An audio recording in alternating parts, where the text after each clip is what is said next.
बिस्मिल्लाहिर्रहमानिर्रहीम। अस्सलाम वालेकुम डियर स्टूडेंट। उम्मीद करता हूँ आप सब खैरियत से होंगे।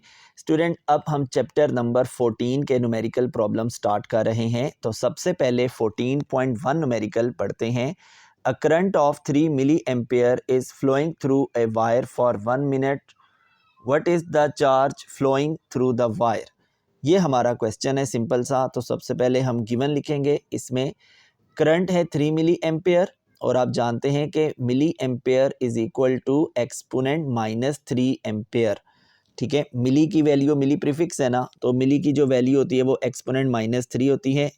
तो एम्पेयर एज इट इज़ लिख देंगे। टाइम 1 मिनट है और 1 minute is equal to 60 second होता है। हमें क्या फाइंड करना है? चार्ज। तो आपने यहाँ करंट का फार्मूला जो इलेक्ट्रिक करंट के टॉपिक में पढ़ा था वो लगाएंगे। इलेक्ट्रिक करंट का फार्मूला क्या था? Q/T। और इसकी डेफिनेशन क्या है?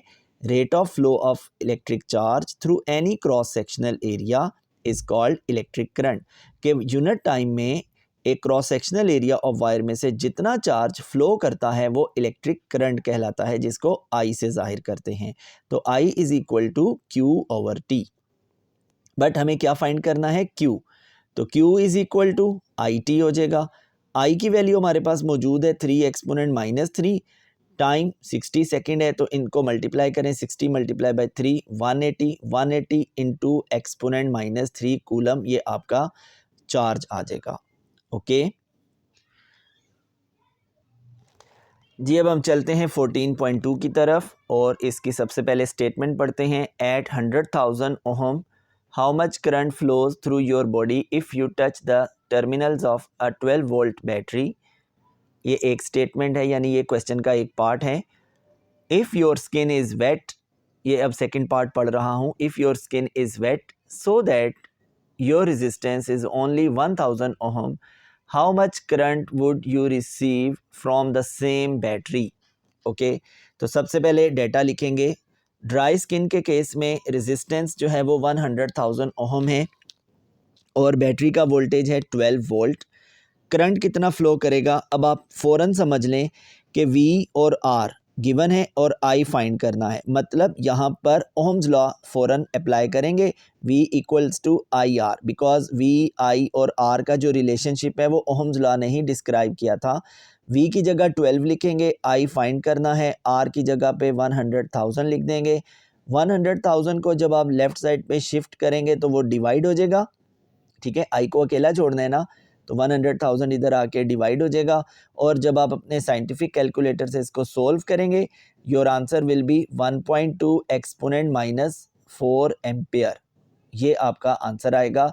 और उसके बाद दूसरा पार्ट है कि रेजिस्टेंस ऑफ वेट स्किन। आपको पता है कि अगर स्किन वेट हो तो उसकी रेजिस्टेंस कम हो जाती है, इसीलिए अक्सर आपको ये कहा जाता है कि बरसात के दिनों में इलेक्ट्रिकल जो अप्लायंसेस हैं, जो नेकेड वायर हैं, उसकी तरफ मत जाएं, बिकॉज आपकी बॉडी की रेजिस्टेंस कम हो जाती है, करंट के फ्लो के चांसेस ज़्यादा हो जाते हैं और इलेक्ट्रिक शॉक का चांस भी ज़्यादा हो जाता है। That's why. So resistance of wet skin is reduced to 1000 ohm. We have to find the value of current. Again the formula will be same. V is equal to IR. V की value given है 12 volt. I find करना है, R है 1000। 1000 को इधर लेके आएंगे, divide हो जाएगा, तो 12/1000 का आंसर आएगा 1.2 exponent -2 ampere. Is that clear?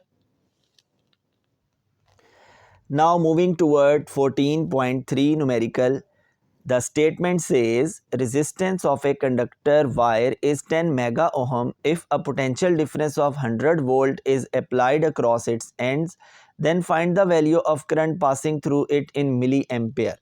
तो स्टूडेंट, रेजिस्टेंस दी हुई है 10 मेगा ओहम और आप जानते हैं मेगा की वैल्यू है एक्सपोनेंट 6, प्रीफिक्स है मेगा, एक्सपोनेंट 6 और 10 मल्टीप्लाइड बाई एक्सपोनेंट 6 करेंगे तो ये एक्सपोनेंट 7 हो जाएगा। यानी कि आपको पता है कि अगर एक जैसी वैल्यूज़ मल्टीप्लाई हो रही हैं 10 10 तो उनकी जो पावर है वो ऐड हो जाती हैं। यानी कि इसकी पावर 6 है, इसकी पावर 1 है, तो 6 + 1 7 आ जाएगा। तो ये 10 की पावर 7 ओहम आ जाएगा। ठीक है, पोटेंशियल डिफरेंस 100 वोल्ट है। हमने करंट फाइंड करना है, बट करंट फाइंड करना है in milli ampere, not in ampere, milliampere find करना है, बट हम पहले एम्पेयर में फाइंड करेंगे, बाद में उसको कन्वर्ट कर लेते हैं। अगेन आप देख सकते हो आई फाइंड करना है, वी और आर गिवन है, पिछले क्वेश्चन की तरह v is equal to I R ही फार्मूला लगेगा। v की जगह 100 पुट कर देंगे, i की जगह मालूम करना है चूँकि i तो वो एज इट इज़ रहेगा, r की जगह पे 10 की पावर 7 आ जाएगा।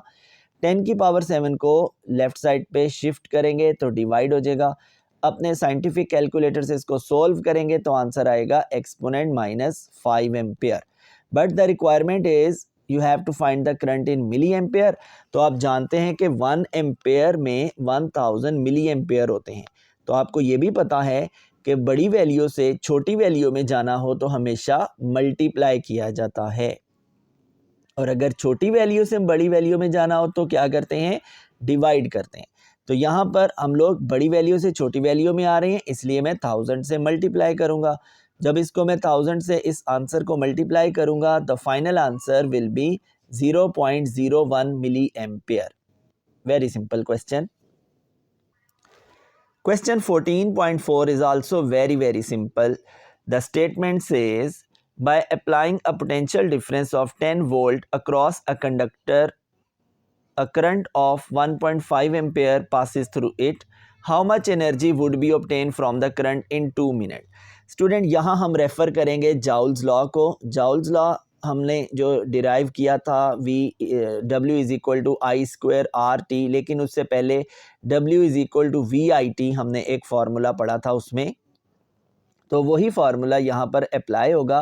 बिकॉज एज़ पर रिक्वायरमेंट हमारे पास W फाइंड करना है और गिवन में पोटेंशियल डिफरेंस है 10 volt, current I is equal to 1.5 ampere और टाइम है 2 मिनट, जिसको हम सेकंड में चेंज करने के लिए 60 से मल्टीप्लाई करेंगे। Because 1 minute is equal to 60 second, तो 2 minute is equal to 120 second. Okay, we have to find the amount of energy. तो W is equal to VIT formula लगेगा।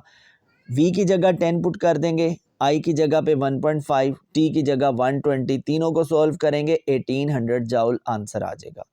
तो ये स्टूडेंट हमारे 4 न्यूमेरिकल क्लियर हो गए। आज की वीडियो में हमने ये 4 न्यूमेरिकल क्लियर किए हैं। उम्मीद करता हूँ आपको समझ आ गया होगा।